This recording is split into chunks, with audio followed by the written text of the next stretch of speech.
Perkembangan perekonomian Indonesia mengalami dinamika yang sangat besar dari masa prakemerdekaan hingga era reformasi.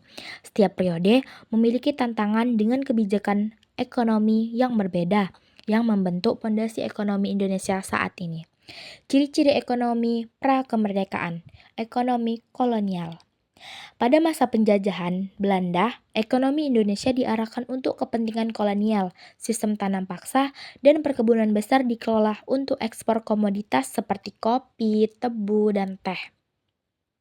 Minimnya industri lokal, hampir tidak ada industri nasional, sehingga ketergantungan pada produk impor sangat tinggi.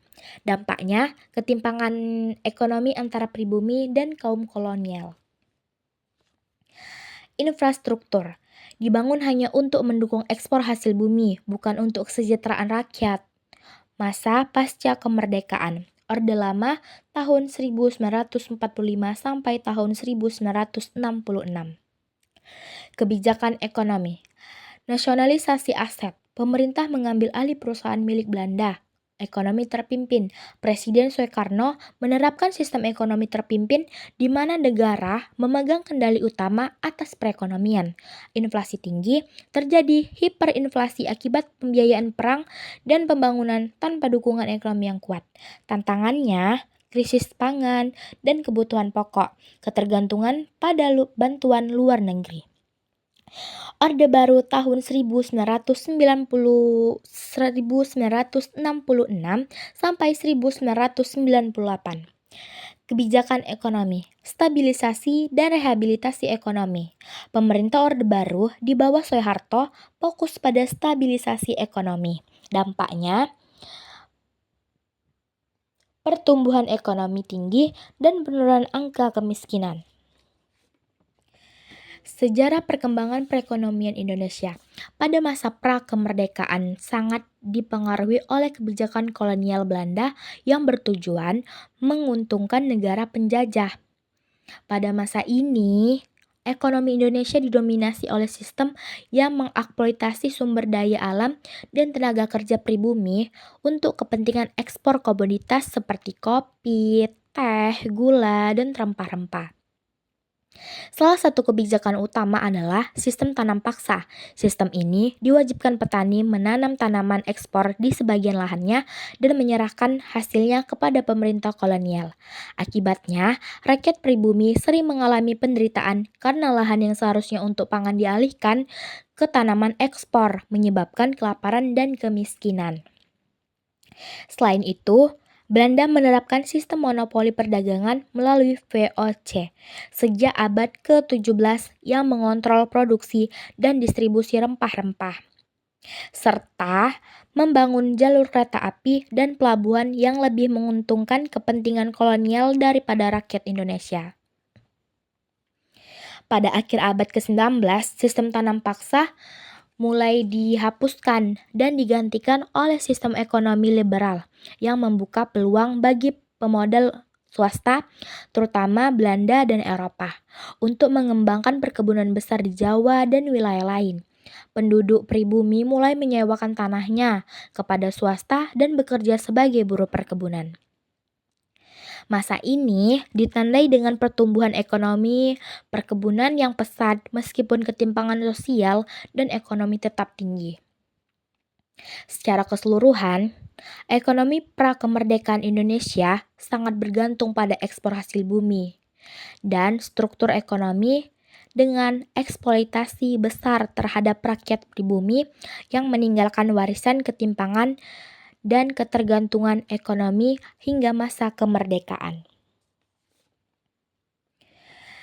Perkembangan perekonomian Indonesia pasca kemerdekaan mengalami berbagai tantangan dan perubahan signifikan yang dapat dibagi menjadi beberapa tahap.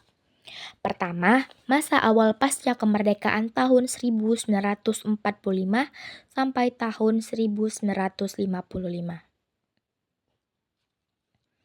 Setelah proklamasi kemerdekaan 17 Agustus 1945, Indonesia menghadapi kondisi ekonomi sangat sulit.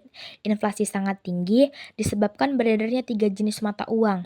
Pemerintah belum mampu mengendalikan peredaran uang asing dan mengalami kekosongan kas negara.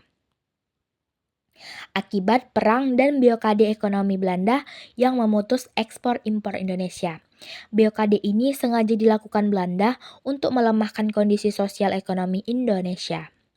Yang kedua, masa demokrasi liberal dan demokrasi terpimpin tahun 1950 sampai tahun 1965. Setelah kedaulatan diakui pada tahun 1949, pemerintah mulai mengembangkan sektor industri dan pertanian untuk memperbaiki ekonomi. Pada masa demokrasi liberal, upaya pembangunan ekonomi dilakukan dengan membangun infrastruktur dan sektor produksi. Yang ketiga, masa Orde Baru tahun 1966 sampai tahun 1998. Era Orde Baru di bawah Presiden Soeharto menandai titik balik ekonomi dengan menekan inflasi yang sebelumnya mencapai 650% pada tahun 1966 menjadi jauh lebih rendah dalam beberapa tahun. Pembangunan ekonomi difokuskan pada pertanian dan industri melalui program 5 tahun. Pemerintah membuka pintu investasi asing untuk mempercepat pertumbuhan ekonomi. Ekonomi Indonesia tumbuh rata-rata 6-7% per tahun. Hingga krisis moneter pula. Yang keempat, masa reformasi tahun 1988 sampai sekarang. Setelah krisis moneter dan jatuhnya Orde Baru, pemerintah era reformasi mengadopsi sistem ekonomi pasar bebas dengan membuka diri terhadap investasi asing dan memperkuat sektor keuangan, desentralisasi fiskal. Memberikan otonomi lebih besar kepada daerah, fokus utama adalah pemulihan ekonomi, peningkatan kualitas sumber daya manusia, dan pembangunan berkelanjutan, meskipun masih menghadapi tantangan, ketimpangan, dan kemiskinan ekonomi Indonesia terus tumbuh. Secara keseluruhan, perekonomian Indonesia pasca kemerdekaan berkembang dan kondisi kritis dan inflasi tinggi menuju stabilitas dan pertumbuhan pesat di Orde Baru, lalu bertransformasi ke ekonomi pasar bebas dan pembangunan berkelanjutan di era reformasi.